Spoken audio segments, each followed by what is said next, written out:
She didn't just refuse him. She shoved the check back across the counter like it was filth, her eyes locked on his skin, not his suit, not his silence, not the billion-dollar figure printed in bold. In that moment, the air shifted. A black man, standing tall in a room trained to look down on him, was dismissed like a nuisance before a single word was spoken. No glance at the amount, no scan of the name, just a smirk, a pamphlet meant for beginners, and a sharp signal to security. What followed wasn't noise. It was the cold machinery of humiliation. Hands on his back, whispers behind the glass, a slow walk toward the exit like he'd wandered into a place that didn't belong to him. But it did, more than anyone knew. And while they laughed, while they warned each other about a so-called scammer, the foundation they stood on was already cracking. You think you know how this ends, but the real power never shouts. Want to see how justice works in silence? Hit like, subscribe for what's coming next, and tell us in the comments, where are you watching from? And what would you have done if you saw him get pushed out like that? Roscoe Bale stepped into the polished interior of Marble Row Financial, a towering presence of white stone and bronze fixtures situated on the corner of 47th and Hillmore in downtown Chicago. The architecture screamed exclusivity, but Roscoe's expression didn't waver as the high ceilings and chandelier light reflected off his glasses. He wasn't new to spaces like these. In fact, he had helped finance the last 3 expansions of similar institutions. He adjusted the sleeve of his wool coat, stepped onto the black granite floor, and approached the reception desk with the calm confidence of someone who had every reason to be there. No phone in hand, no entourage. Just a man with purpose and a single folded leather folio tucked beneath his arm. Inside that folio was a check. One check. The total printed cleanly in block lettering. $2.5 billion. It had taken 3 years to close the deal, 12 attorneys, and 2 offshore fund movements. Roscoe had crafted the transaction meticulously. This deposit would settle the final phase of a 10-figure equity shuffle tied to the restructuring of a legacy tech conglomerate. Legally flawless, financially sound, backed by nothing but power, foresight, and sheer economic force. He had earned this moment, and yet the moment didn't welcome him. He stood in the short line before being waved forward to teller window 4. Madeline Fisk, mid-30s, brown hair clipped into a tight bun, lips pursed with the permanent impatience of someone long tired of dealing with the public, offered no greeting. She looked at Roscoe with a glance too fast to be respectful and too cold to be neutral. Roscoe gave a nod and slid the check across the glass. Her eyes moved to the paper, pausing longer this time. She blinked once, then again, and finally leaned slightly forward without reaching for it. Her expression didn't change. No curiosity, no alarm, just a faint trace of disbelief mixed with something else, something colder. She didn't touch the check, didn't ask a question, didn't verify a single figure. Instead, she leaned down, opened a drawer, and returned with a laminated pamphlet. She slid it forward using her fingernail and tapped it twice. The title was bold and unmistakable. It read, Understanding the Basics of Checking Accounts, a Beginner's Guide. Roscoe's eyes didn't move. Neither did his hands. His posture remained still, composed, but a single vein at the base of his neck shifted. Madeline tilted her head. Her smile was absent. She didn't blink. It was as if her presence had turned into policy itself, sterile and unforgiving. A man with skin like his and money that size couldn't possibly align in her mind. Roscoe waited for her to speak, to clarify, to ask anything that would begin a standard transaction. None came. After an extended pause, she turned her head slightly and gave a small nod to someone beyond the teller's line of sight. Inside the glass office, just behind her, a man rose from his desk. Wilfred Hanks, assistant branch manager. Thin build, cheap confidence, tie too bright, watch too large. He adjusted his collar and stepped out into the lobby with a kind of forced nonchalance, the practiced posture of a man who believed appearance could substitute for judgment. Wilfred approached, nodded once at Madeline, then glanced at the check on the counter. His brows lifted, but only slightly. He didn't look at Roscoe until the last second. And even then, it wasn't a look of acknowledgement.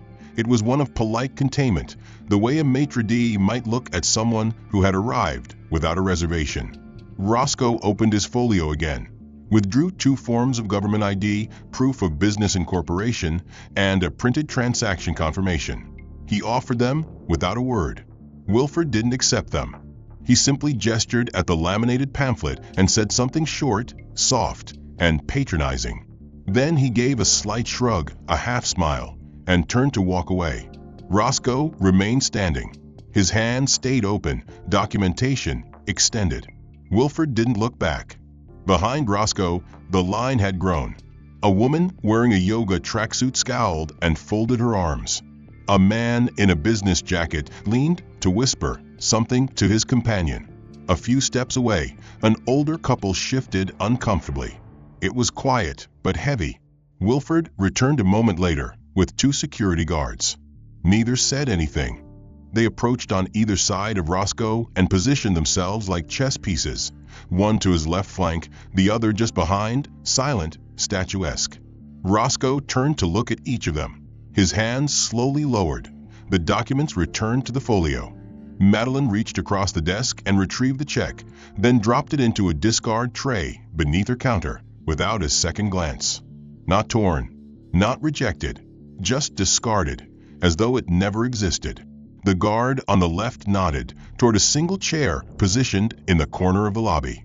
It sat near a dusty plant and an empty magazine rack, far from the main teller line. It was where they directed confused elderly patrons or those who needed extended waits. Roscoe looked at it, then back at the counter, then at the 2 men beside him. The humiliation had not come from shouting or spectacle, but from the studied, deliberate professionalism of people who had long practiced how to reject without appearing to do so. It was the kind of cruelty reserved for places that considered themselves above scrutiny. That made it worse. Roscoe had built empires through calm restraint. He understood patience and the long game. But what he experienced wasn't a delay. It was a dismissal. And dismissals like that cut deeper than open conflict. The next morning, before sunrise, Roscoe returned. This time, he wore the same coat and carried the same folio. He stood across the street from the bank and waited for the lights to flicker on inside. The building stirred slowly. Cleaning staff emerged. A security guard unlocked the doors. He watched as the first employees arrived. He knew all their names now. Madeline, Wilford, the guards from the day before. He watched them as one watches a stage before the curtain rises. When the doors officially opened, Roscoe walked in. There was no sign of recognition from the receptionist. He asked calmly to speak to the branch director. He was informed the director was unavailable. He asked if a senior officer could be summoned. The receptionist asked him to take a seat. He refused politely and stood near the marble column that separated the lobby from the waiting area. At no point did he raise his voice.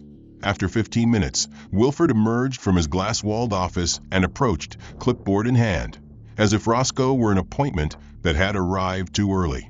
Wilford's smile was tight, insincere, and rehearsed. He addressed Roscoe as if they had not met the day before.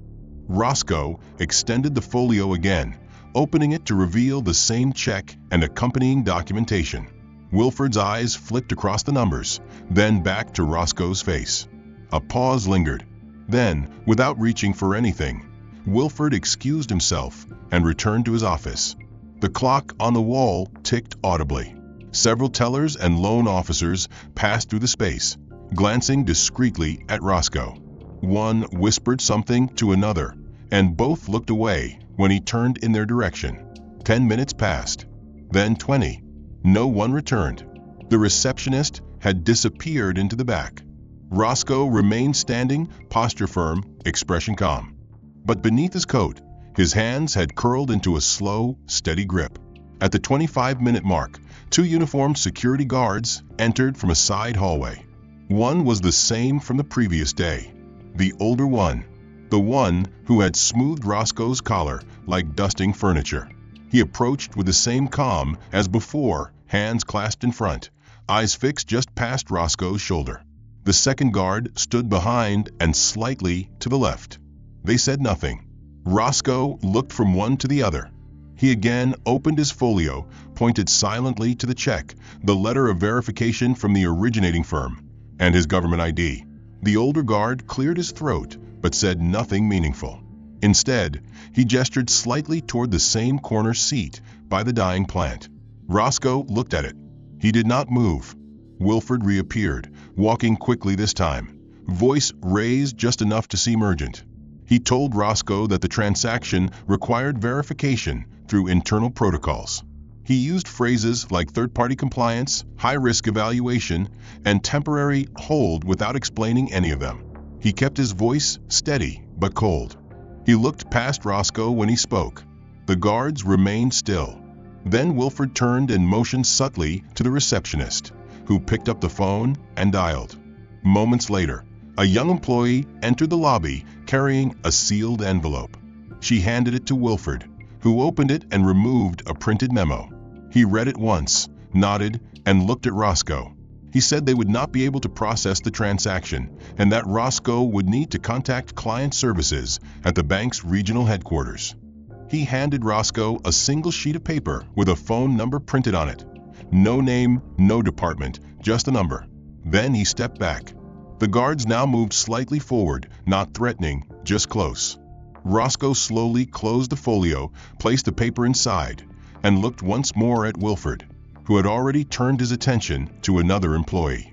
As Roscoe walked to the exit, the older guard again reached out, this time adjusting the back of Roscoe's collar with 2 fingers. Not rough, not rude, just enough to make the gesture feel like dusting off a suit worn by someone who didn't belong. The doors opened automatically. Roscoe walked out into the morning chill. As he crossed the plaza, the receptionist behind the glass picked up her coffee and leaned toward Madeline, who had just arrived and was logging into her station. They exchanged a few words. Madeline laughed softly. She glanced at the exit and then returned to her screen. Later that afternoon, Roscoe attempted to call the number Wilford had given him. The line rang 10 times before disconnecting. He called again. This time, it went directly to voicemail. He left a message. Then another. Hours passed. No response. The next morning, a formal letter arrived at Roscoe's downtown residence. It was delivered by private courier. The envelope bore the bank's logo and a return address, but no specific sender. Inside was a brief notice. The bank had reviewed the attempted transaction and deemed it inconsistent with normal activity for a new client. As such, the account request was denied. It included a closing statement that the bank reserved the right to refuse service at its discretion. There was no mention of the check, no acknowledgement of the documents. Meanwhile, inside the staff lounge at Marble Row, the mood had shifted. The employees remembered Roscoe not as a client, but as a disruption, an interruption to routine. Wilford Hanks, emboldened by the silent backing of his superiors, stood near the vending machine retelling the incident for the 3rd time that week. His voice adopted a theatrical depth as he mimicked Roscoe's calm demeanor, mocking the way he had stood there with a check that, to the untrained eye, might as well have been drawn in crayon. Laughter filled the room. A teller named Rochelle drew a rough sketch of Roscoe's face on a napkin, exaggerating his jawline and narrowing the eyes, and pinned it to the bulletin board beneath a laminated security poster titled Persons of Interest. The drawing wasn't labeled with his name, but everyone knew. It became an inside joke. They called it the $1 billion bluff. No one questioned the ethics. In their minds, he had tried to pass something implausible through their system, and Madeline's refusal had made her a quiet hero. She never corrected them. In fact, she contributed. She told the story as though she'd instantly detected something off, describing Roscoe's voice as too smooth, too prepared, like someone trained to lie.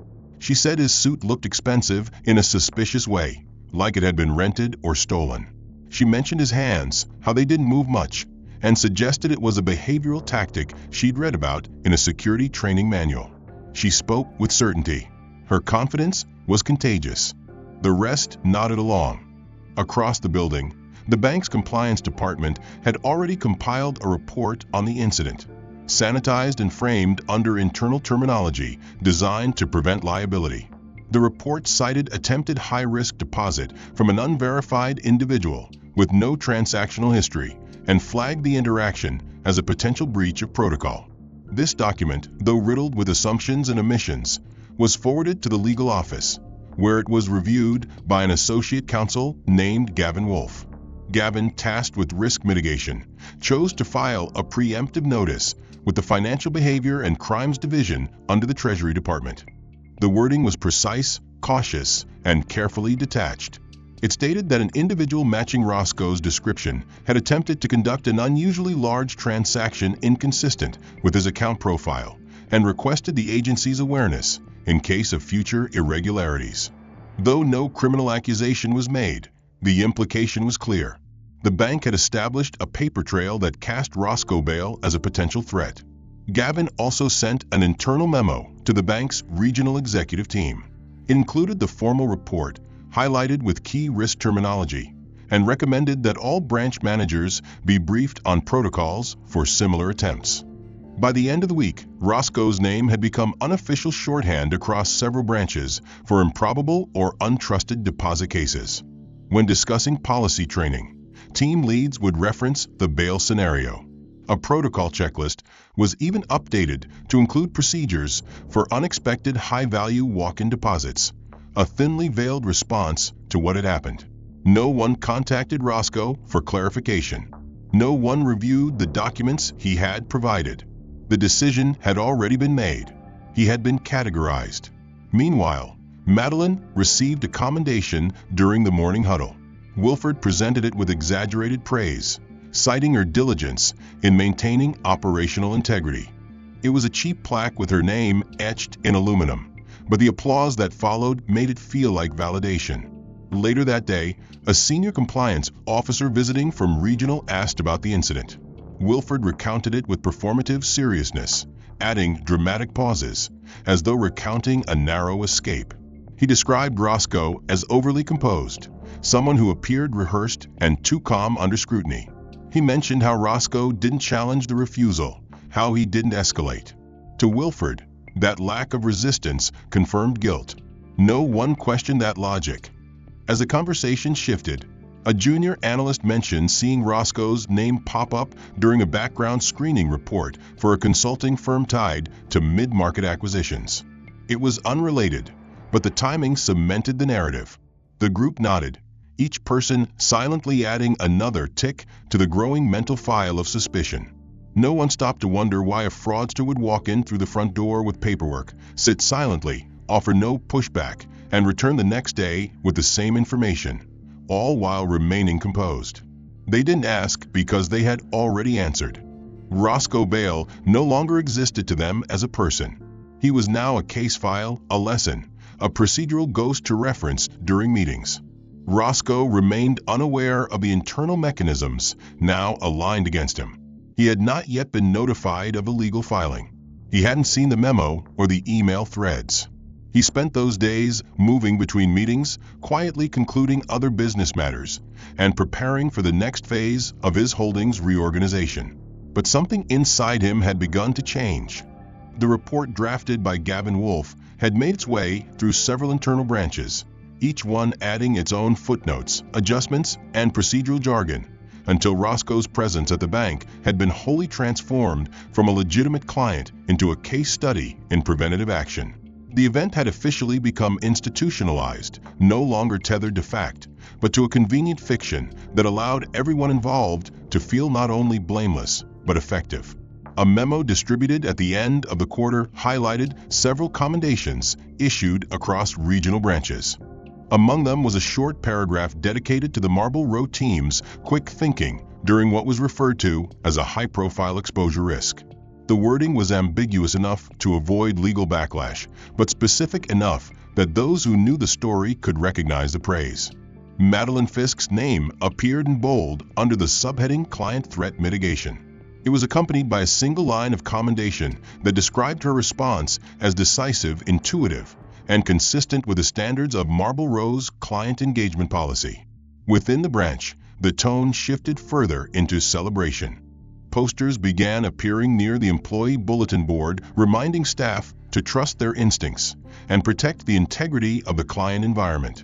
Though the posters carried stock images and corporate slogans, their timing was not coincidental. Madeline, emboldened by the attention, began to subtly reframe the events to newer employees. She described the encounter with Roscoe in greater detail, each retelling slightly more dramatic than the last. She claimed she had spotted inconsistencies in his demeanor, that his confidence seemed artificial, his documents too rehearsed. She spoke about his attire, noting that while it was expensive, it lacked the signature trademarks of true wealth, claiming it was too neat, too curated, like someone dressing the part rather than living it. Her stories were shared over break-room coffee and echoed across desks during the lull between appointments. Younger tellers absorbed her words like doctrine. Several employees, eager to impress, began flagging clients who asked too many questions or arrived with documents they deemed too polished. The branch began to lean into its self-image as a filter, not just for financial risk, but for social correctness. It was no longer about who had the money. It was about who belonged. The quiet reinforcement of that message didn't require formal training. It thrived in nods, in murmurs, in shared glances behind the glass. Wilford, for his part, enjoyed the attention as much as Madeline. He was invited to participate in a short panel hosted by a compliance forum, where he discussed proactive client engagement and fraud prevention. He mentioned the bail encounter without using Roscoe's name, instead referring to it as an example of layered risk profiles in an evolving financial climate. The audience, made up of other mid-tier executives and branch leaders, nodded approvingly. No one asked about the documentation Roscoe had presented. No one questioned the refusal of service. They simply accepted the narrative presented, that instincts had outpaced error, and in doing so, prevented scandal. In this version of the truth, Roscoe was never a successful financier. He was never a silent partner in half a dozen powerful firms. He was never a man with patience, with legacy, with intent. He was an anomaly, a mistake caught before it could metastasize. The smugness didn't show up in headlines or financial disclosures. It existed in the way Madeline straightened her blouse before each shift, in the way Wilford loosened his tie after every new meeting with upper management, in the way the guards stood a little more upright, not from pride in their role, but from reassurance that their compliance had been validated. When quarterly reports were reviewed by Marlborough's Risk Committee, a notation was made on the Chicago branch's handling of outlier deposit attempts. The notation included a suggestion for implementing additional training modules based on the bail event, modules that would teach other branches how to calmly and quietly redirect questionable clients without escalating confrontation. This became a hallmark example of de-escalation without exposure. It was, in their minds, a victory of discretion. The irony went unnoticed. No one at the branch ever reached out to confirm whether Roscoe's check had been forged. No one attempted to verify the transfer origin or review the credentials he'd offered. The silence around these steps wasn't accidental. It was procedural. To acknowledge the validity of the documents would have undermined their entire framework. And so they didn't look. They didn't ask. They chose not to know. In meetings, Madeline now spoke with more authority. She discussed pattern recognition and behavioral red flags, citing Roscoe's measured speech and unblinking eye contact as signals of control-based deception. She talked about his stillness, how he never fidgeted, how he carried himself like someone with too much to prove. Her language borrowed from corporate threat assessments and folded in personal impressions until the story could no longer be untangled from the bias at its core. The staff listened. They respected her. She was the teller who stopped the billion-dollar scam. And though the name Roscoe Bale was never written in official reports beyond the initial submission, his ghost hovered in the culture of the branch. The security team was briefed monthly on how to spot clients who made staff uncomfortable, with subtle emphasis placed on body language, tone, and unfamiliarity. Roscoe's posture had been confident, while Madeline Fisk continued parading her version of the encounter, and Wilford Hanks strutted through compliance panels with stories cloaked in half-facts outside the polished stone walls of the bank. a curious journalist began asking quiet questions.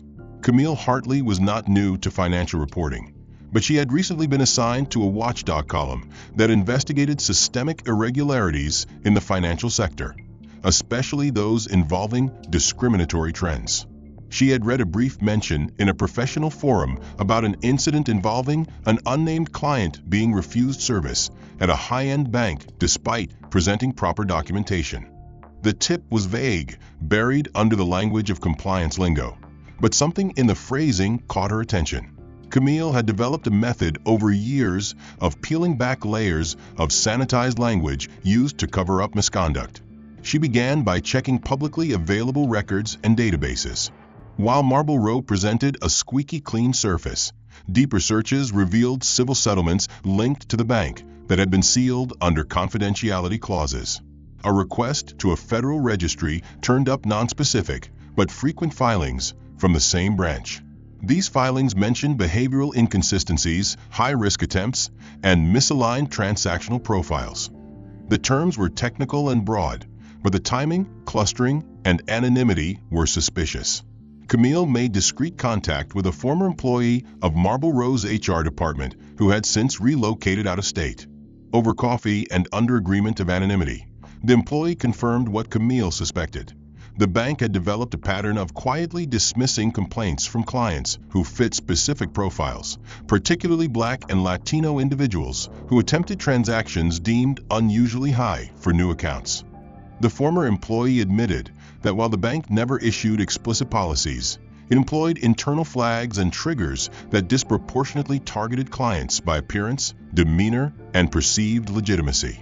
The employee provided redacted documents, heavily marked, but still traceable.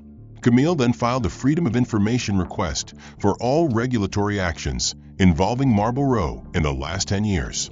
While many were routine, a handful stood out, especially a compliance review that had been closed without enforcement following a complaint from a high-net-worth individual who alleged racial bias during a mortgage negotiation.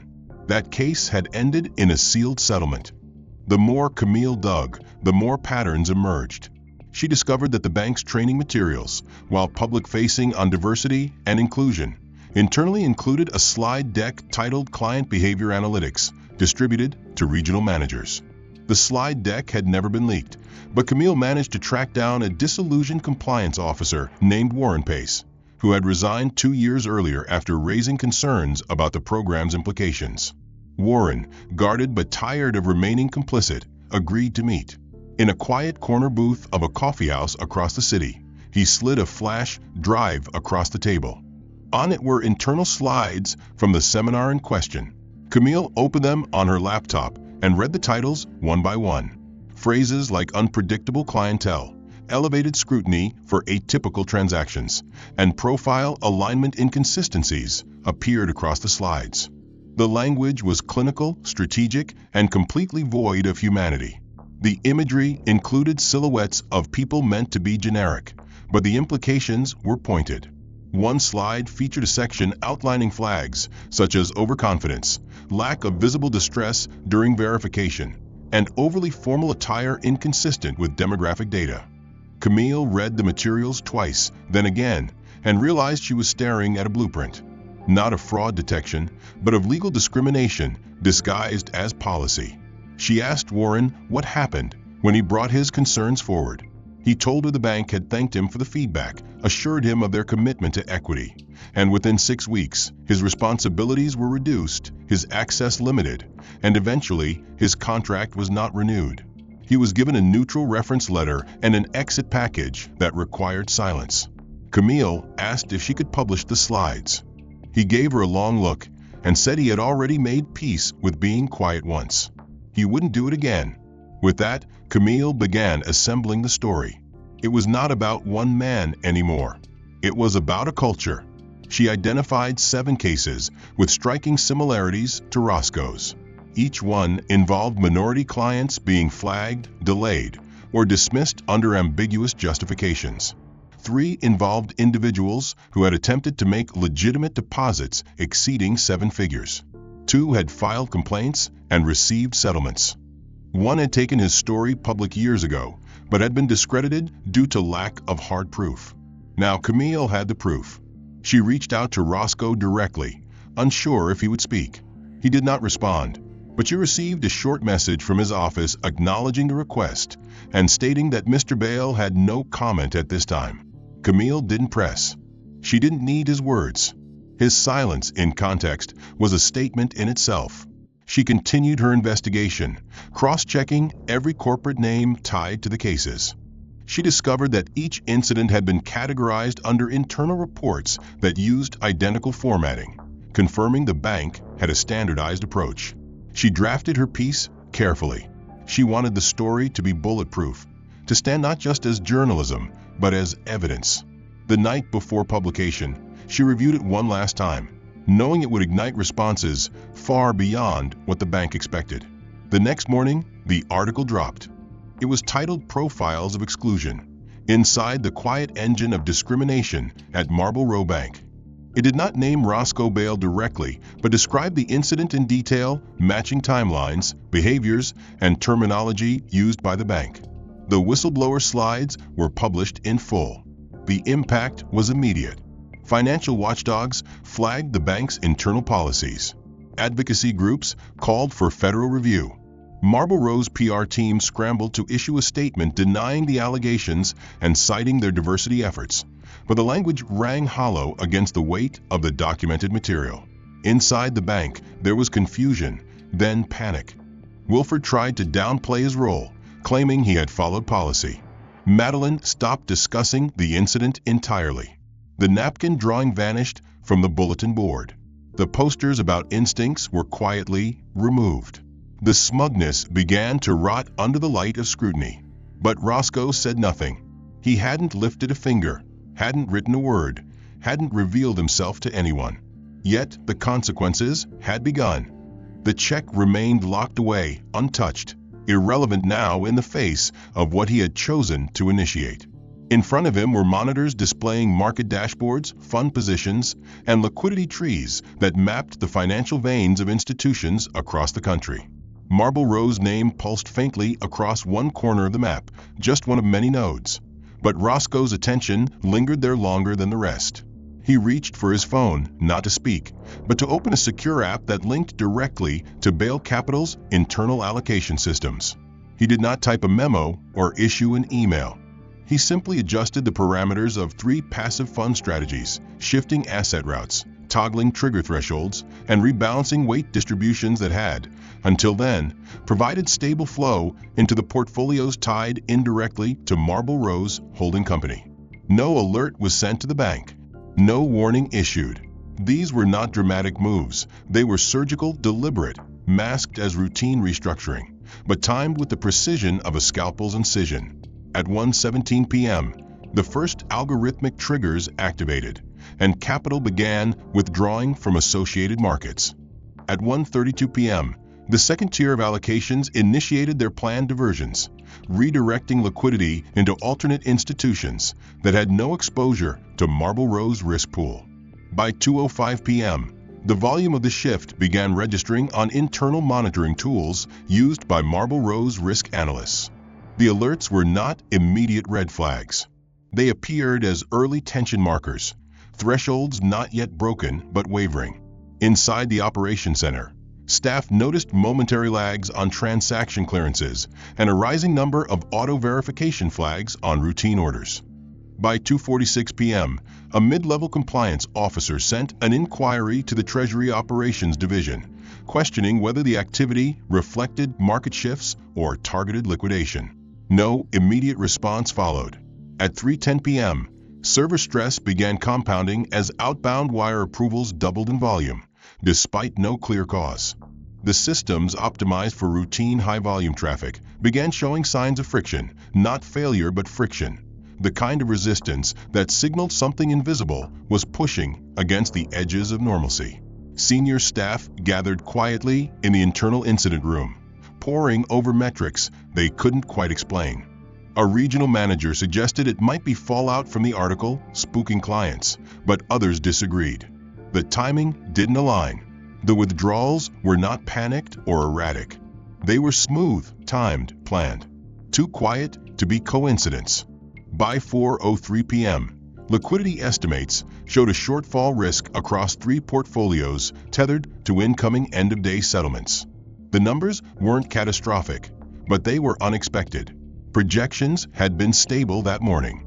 Now, they were dipping fast. The head of institutional investment strategy called for a full audit on open positions, but before the process could begin, 2 more allocations triggered releases, and outgoing capital passed the $1 billion mark. Inside the executive wing, a closed-door call was placed to Marble Row's primary holding entity, where questions were met with confusion. No one had authorized such large-scale reallocations. No one had requested release protocols. When it was discovered that the shifts originated from funds aligned with Bale Capital, silence fell. Someone in the room asked if the name Roscoe Bale had ever appeared in any flagged transaction history. A compliance director retrieved the old memo written weeks earlier by Gavin Wolfe, and after scanning the brief description of Roscoe as a walk-in client with suspicious behavior, someone finally said aloud what no one else dared to suggest: they had provoked the wrong man. By market close, the bank stock dropped 4%, not enough to draw media panic, but enough to set off internal red alerts. Traders began whispering. Partner firms started requesting updated exposure data. Marble Row's executive team issued a statement dismissing the liquidity shifts as natural market repositioning. It fooled no one. Behind closed doors, meetings continued into the night. That evening, Roscoe met with only 2 people, both senior partners at Bale Capital, both with clearance to manage his broader portfolio of assets. He spoke few words. Instead, he handed them a list of 12 institutions and a single directive: disentangle. The message was simple. Every tie, every shared vehicle, every passive channel touching Marble Row or its associated instruments would be extracted. Not instantly, not publicly, gradually, with precision and deniability. The partners nodded. They understood. Over the next 48 hours, capital peeled away like skin under a blade. No alarms were tripped because no rule was broken. Roscoe did not hack or threaten. He simply removed his presence from the system that had deemed him unworthy. In doing so, he exposed how vulnerable that system truly was. At Marble Row, systems slowed further. Verification queues grew. Internal audits began running on loops, draining server capacity. By day 3, wire delays doubled and client complaints increased. Account managers began fielding panic calls from firms demanding explanations for processing lags. Senior staff issued a temporary access hold on all third-party transaction systems. An emergency memo labeled System Stabilization Effort circulated across departments. In hushed conference calls and encrypted communications, the same question kept surfacing: who had triggered the liquidity shift, and how deep did it go? Publicly, the bank still projected control, issuing statements about shifting investment priorities and quarterly adjustments, but within the corridors of institutional finance, that facade had already fractured. While the headlines remained vague, the internal chatter across hedge funds, capital advisories, and risk management groups grew more specific. Journalists who had followed Camille Hartley's initial expose were now reviewing filings, searching for names buried inside ownership structures of shell corporations, holding companies, and limited liability groups that spanned across 5 states and 3 offshore registries. The deeper they looked, the more they found a recurring signature: Bale Capital. For years, Bale Capital had been considered a quiet but potent player, known in industry circles but never splashed across headlines. Its fund allocations were clean, its audit trail impeccable, and its growth pattern consistent. But now, with nearly $2 billion in value suddenly rerouted away from one of the nation's largest private banking institutions, Bale Capital became a name of interest. Financial analysts, reporters, and senior consultants began tracing the firm's leadership. What they uncovered was both staggering and humiliating for Marble Row. Behind layers of managed anonymity and trust proxies, at the core of Bale Capital's structure, sat one name: Roscoe Elijah Bale. He wasn't just a stakeholder. He wasn't just a board observer or financial advisor. He was the founder, the architect, and the majority shareholder. Through a combination of direct holdings, silent partnerships, and controlling interests acquired over years of quiet acquisitions, Roscoe Bale controlled a full 47% of the parent corporation that held a dominant stake in Marble Row Bank's financial infrastructure. His signature was embedded in governance approvals. His investment vehicles had powered half of the bank's growth initiatives over the past decade. Internal records, once reviewed again under this light, showed that Roscoe's name had always been in the system. The compliance memo that flagged him weeks earlier had ignored these connections entirely. In their arrogance and assumption, Wilfred Hanks and his staff had treated Roscoe not just with suspicion, but with blind dismissal, failing to run even the most basic verification beyond surface checks. They had discarded his check, mocked his presence, and filed complaints against a man who legally outranked nearly everyone in the building. When the revelation began spreading across financial sectors, the tone of the narrative flipped overnight. The Bale encounter transformed from a precautionary fraud prevention story into an international case study of institutional blindness.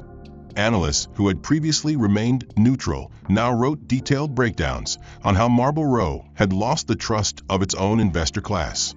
One editorial in a major business journal described it as the most expensive moment of prejudice in modern banking. Inside Marble Row, the atmosphere turned desperate.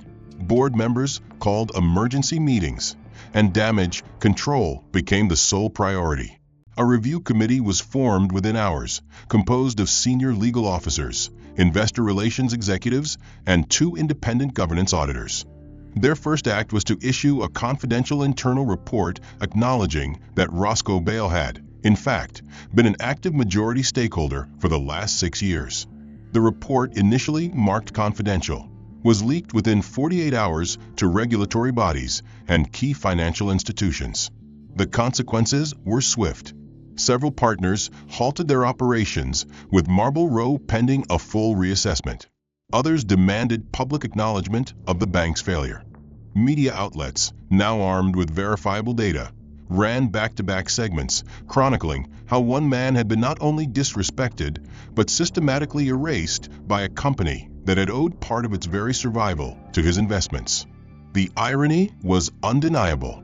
The same man treated as an outsider at the branch level had been signing off on corporate initiatives from the top. A high-level risk executive who had championed the initial compliance narrative submitted his resignation. He left without a statement. Wilfred Hanks was suspended pending an investigation. Madeline Fisk was removed from client-facing duties, placed on leave, and later escorted from the building under a quiet HR directive. No formal charges were brought against either of them, but their careers, once rooted in self-assurance and corporate favor, began to dissolve in silence. Roscoe still had not spoken. No interviews, no public statements, no lawsuits. Yet every corner of the financial industry now knew his name, not because he had demanded recognition, but because their ignorance had made it impossible to ignore him any longer. Investor groups released statements praising his restraint and control. Think tanks hosted panels on the risks of bias in institutional finance. HR seminars rewrote their diversity sections to include a case study based on the Bale event. Every bank executive with a conscience now kept his name at the front of their minds. But Roscoe Bale did not celebrate. In his study, surrounded by silence and discipline, he read each new article with measured calm. He was not motivated by praise. He did not care for vindication. What mattered to him was clarity, that the people who had once believed they could define his value by appearance now faced the irrefutable truth of who he was. Not a victim, not a customer, but the very architecture of their power. He didn't erase them. He didn't destroy them. He simply revealed the truth and stepped back while their own systems turned inward and unraveled. The institutions that had once dismissed him with a pamphlet and a silent nod now reeled from the weight of their own underestimation. No campaign could fix it. The realization that the same institution that had treated its own principal investor as a threat could so grossly mismanage perception and due diligence signaled deeper problems to every institution watching. And they were all watching. On Monday morning, as global markets opened, 6 major funds filed notice of intent to withdraw passive allocations linked to Marble Rose International Arms. By noon, 5 more submitted transfer protocols aimed at liquidating partnerships across 6 countries. Financial wires lit up with coordinated activity. It was not chaos, it was orchestration. Within the first 12 hours of trading, more than $800 million had been extracted from accounts directly and indirectly tied to Marble Rose long-term capital programs. The ripple effect moved through the system with deadly precision. Risk modeling software at 3 partner banks flagged the activity as structurally destabilizing. Automated trading protocols began shifting exposure to secondary assets, widening the damage. By evening, 3 internal auditors at Marble Row attempted to identify the source of the collapse, but found their systems overwhelmed by cascading failsafes. No single withdrawal had triggered the damage. It was the pattern, the pace, and the coordinated silence. Across the industry, analysts stopped calling it a reaction. They began calling it a correction. At headquarters, the boardroom became a war zone. Executives who had dismissed early warnings now sat in tense circles of denial, insisting the damage could still be contained. But the numbers told the truth. Roscoe had not removed his money. He had removed belief, and belief was the currency upon which institutions stood. Once gone, no spreadsheet could replace it. On day 2, Marble Rose share value dropped 17% before circuit breakers halted the fall. The trading floor quieted into disbelief as terminal after terminal blinked with red.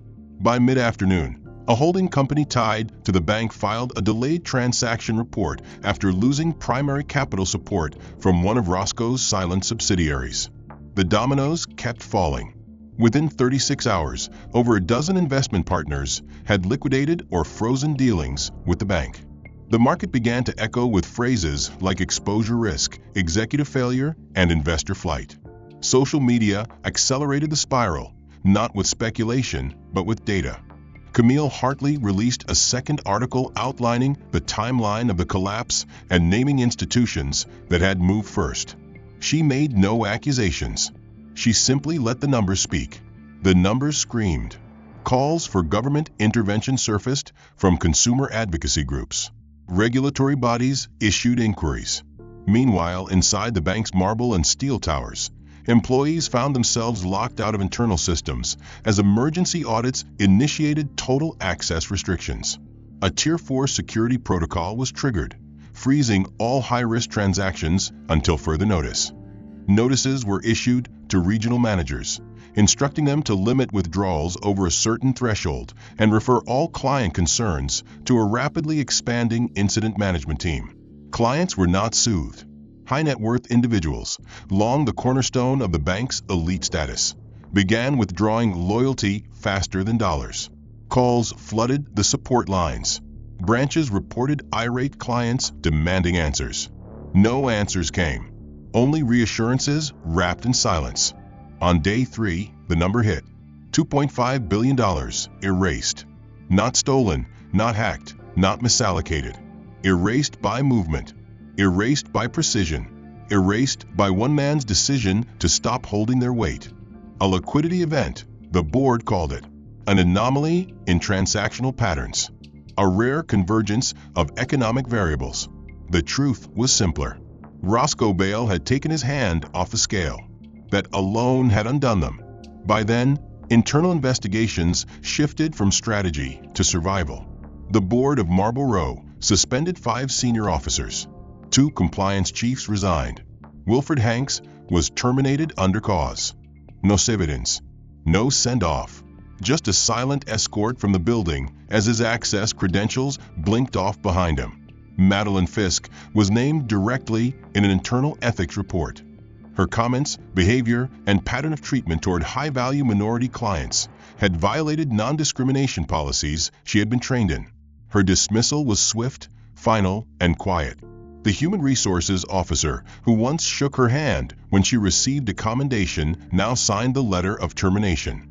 She left without speaking to anyone, her desk already boxed by the time she returned to retrieve her belongings. No press covered it. No official statement mentioned her name. But everyone in the building knew. Everyone remembered. Across the city, financial institutions updated their screening practices. Workshops on unconscious bias, once dry and formulaic, now began with a simple question: what is the cost of not knowing who you're talking to? Roscoe Bale, still silent, received requests from 5 major firms to consider transferring holdings or establishing relationships. He declined each offer, not with arrogance, but with finality. He did not seek to re-enter a space he had already defined. He did not need recognition from the institutions that once overlooked him. He had made his point without speaking. At home, the room remained unchanged. The monitors were quiet now. The regulator clock kept its pace. Roscoe reviewed reports, observed projections, and adjusted long-term strategies with the same discipline he always had. But in the quiet margin of a single page, a notation appeared: complete divestment from Marble Row finalized. The line was thin, barely visible, but it marked the end. He had not destroyed them. They had done that to themselves. He had only moved his capital elsewhere. In the days that followed, Marble Row attempted damage control. They announced leadership reforms, commissioned third-party ethics audits, pledged transparency, and hosted roundtables. But nothing they built could stand where trust had collapsed. The institutions that remained loyal did so out of inertia, not belief. And those who left never returned. Roscoe remained silent.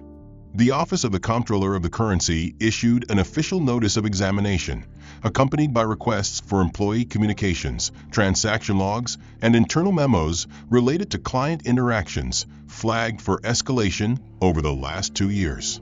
At the same time, the Department of Justice's Civil Rights Division contacted the bank's legal department, requesting a briefing on the procedures used to determine risk in client onboarding and transaction approval. The SEC entered the fray shortly after, investigating whether shareholder disclosures had omitted material risks related to governance and discriminatory behavior that may have materially misled investors. It was no longer a reputational crisis. It had become a regulatory siege. Inside Marble Row's towering headquarters, attorneys worked around the clock, assembling reports, freezing accounts, and collecting records under the watchful eyes of third-party compliance consultants brought in to mitigate further fallout. Executives who had once spoken with unchecked confidence now held rehearsed statements, each one vetted by legal advisors for exposure liability. Board members who had dismissed early signs of trouble now found themselves forced into public acknowledgement of failure. Public relations teams crafted carefully constructed messages that expressed regret without accepting guilt, remorse without concession. But outside the walls, no one was fooled. Activist investors demanded a reformation of leadership, citing fiduciary negligence and systemic bias as grounds for removal. Employee unions began drafting grievances, alleging a toxic culture and institutional protection of unethical behavior. Shareholder meetings, once dull formalities filled with charts and projections, turned into battlegrounds of accountability. But the most visible consequence fell upon the individuals who had, through action or inaction, allowed the humiliation of Roscoe Bale to unfold unchecked. Wilfred Hanks, once the smirking assistant manager who had dismissed Roscoe with quiet contempt, now sat at the end of a long table inside a secured review chamber, his legal counsel beside him. He was questioned not only about his interaction with Roscoe, but also about his pattern of dismissals toward other high-value clients of color, several of whom had since come forward with eerily similar stories of being discouraged, scrutinized, or redirected without cause. Internal investigators reviewed employee chat logs, security footage, and prior complaints that had been quietly closed without follow-up. Wilfred's termination was swift, final, and irreversible. His credentials were revoked, his files archived for legal preservation, and his employment record marked with a formal note of cause. He left the building with no press conference, no severance, and no defenders. Madeline Fisk, whose smug instincts had catalyzed the incident with Roscoe, faced her own reckoning. A disciplinary board reviewed her performance record and found multiple notations from coworkers citing her tendency to flag clients she considered out of place. Though her prior commendation had once been celebrated, it was now used as evidence of the bank's negligence, an artifact of institutional failure. Madeline was dismissed for gross misconduct and breach of ethical standards. She attempted to push back, hiring a private attorney and claiming she had followed training. But internal whistleblowers provided emails and training documents showing that her actions had repeatedly deviated from protocol. She left not only without employment, but with her professional credentials under review by industry accreditation bodies. 2 senior executives, one from compliance and another from internal policy governance, were also removed. Their oversight had allowed biased language and discriminatory practices to fester within official documents and workflows. Though they initially offered resignations to save face, the board rejected them and opted for termination with full accountability statements. Their removal was announced in a mandatory employee town hall, accompanied by a live feed to shareholders. The message was clear. This was no longer about public image. It was about structural reform. Outside the institution, the legal system moved just as fast. Civil rights organizations filed 3 major class action lawsuits within 10 days of the full identity revelation of Roscoe Bale. These lawsuits cited racial discrimination, breach of fiduciary duty, and denial of equal financial access. Former clients and employees alike joined the filings, and the volume of complaints overwhelmed the bank's internal legal department. The cases attracted national media attention, drawing commentary from political figures, advocacy groups, and financial ethicists. Within 2 weeks, a congressional committee announced the formation of a special subcommittee to investigate discriminatory practices in financial institutions, naming Marble Row as a primary subject. Hearings were scheduled, and subpoenas were issued. Lawmakers from both sides of the aisle expressed concern over how a bank with such a public commitment to diversity could have engaged in behavior that so clearly undermined its own stated values. One senator called it a failure not just of leadership, but of conscience. As public pressure intensified, Marble Row's remaining leadership issued a formal apology to Roscoe Bale, delivered through legal intermediaries. The letter acknowledged that he had been wronged, that the institution had failed to recognize both his legitimacy and his authority, and that steps would be taken to ensure such an event could never occur again. Roscoe did not reply. He did not need to. The statement was not for him. It was a confession made under the weight of necessity. While the bank worked to stabilize its future, industry regulators pushed forward. New rules were proposed to ensure clearer verification protocols, mandatory bias training for all client-facing employees, and independent audits of client treatment metrics. Industry think tanks issued white papers using Marble Row as a case study in institutional blindness. Universities began teaching the event in courses about ethics in finance. In the months that followed the fall of Marble Row, the financial world reeled not just from the structural consequences of its collapse, but from the ethical reckoning it forced upon an industry long accustomed to deflecting hard truths. Conversations that had once been theoretical now demanded real answers, and faces that had once held authority now appeared in hearings and public inquiries offering explanations, denials, and eventually admissions.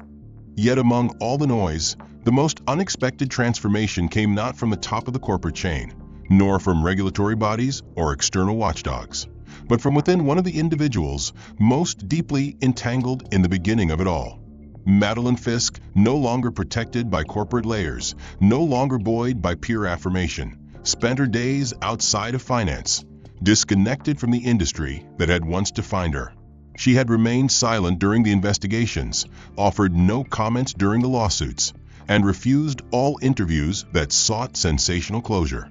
But as national dialogue around fairness in financial systems intensified, a public policy initiative hosted by the Civil Rights Economic Commission invited individuals from both sides of the Marble Row case to share their perspectives in a televised panel. Initially, Madeline declined. Then, in a quiet reversal that surprised even those closest to her, she accepted. The auditorium was modest, filled with policymakers, journalists, and members of the public. There were no theatrics, no curated stagecraft, just a plain room and a single microphone placed at center stage. When her name was called, She walked slowly to the podium, clutching a single folded page. Her voice trembled at first, not from fear of speaking, but from the weight of what needed to be said. She began by acknowledging the incident, not in sanitized language, but in terms she had never used before. She admitted she had judged Roscoe Bale unfairly, had made assumptions based on appearance and demeanor, and had allowed those assumptions to override every professional standard she had been trained to uphold. She described how, in that moment, she had believed she was protecting the institution, when in truth she had been protecting nothing but her own prejudice. She said the worst part had not been the consequences that followed, but the realization that she had contributed to a legacy of exclusion she had always thought herself above. Tears welled in her eyes as she explained that the moment she learned who Roscoe truly was had broken something inside her, not because he held power, but because it revealed how blind she had been to dignity, presence, and truth that required no validation. She finished by saying that the moment had not ruined her, it had changed her. She would never return to banking. Instead, she now volunteered at a community-based financial literacy center, helping underserved individuals navigate systems she once guarded. When she stepped down, the room was silent, not out of judgment, but because her words had stripped away the layers of defensiveness and exposed something raw and human. Then came the final portion of the forum. A prepared statement was read aloud by the moderator. It had been sent in sealed form, with instructions to be opened only during the event. The name on the envelope was Roscoe Bale. In his words, read without flourish or emotion, he wrote that justice was never about punishment. It was not about watching others fall, nor about rising in their place. Justice, he said, was about restoring balance, revealing what had been concealed, and choosing clarity over reaction. He stated that while he had no interest in appearing on stage, he hoped the silence he had kept would now be understood not as passivity, but as trust and consequence. He said vengeance narrows the soul, clarity expands it, and silence, when rooted in truth, can echo louder than the most righteous outcry. He ended the statement by writing that dignity does not require recognition, but systems that fail to recognize it must answer for what they deny. The room once again remained silent after the reading, but this silence was not the product of fear, confusion, or avoidance. It was the kind of silence that comes when the last truth has been spoken and no more words are necessary. Across the country, the story of Roscoe Bale and Marble Row became a parable not just for corporate accountability, but for the cost of looking away. Training programs changed. Policy frameworks shifted. Young professionals entering finance now read about Bale not as a case of scandal, but as a turning point in how systems must see before they decide and understand before they dismiss. Roscoe never returned to the spotlight. He continued his work quietly, expanding his investments into sectors focused on access and equity. When asked by his partners if he wanted to capitalize on his story, to publish, to speak, to brand himself as a figure of justice, he declined every time. He did not need to be seen. He had already been understood, and that, he believed, was enough. The end. If you're invested in Roscoe Bale's journey and want to see more powerful stories like this, make sure to like and subscribe to stay updated. What do you think about the way the plot unfolded? Was there a moment that stood out to you or made you pause? And where are you watching from? Drop a comment. We'd love to hear your thoughts.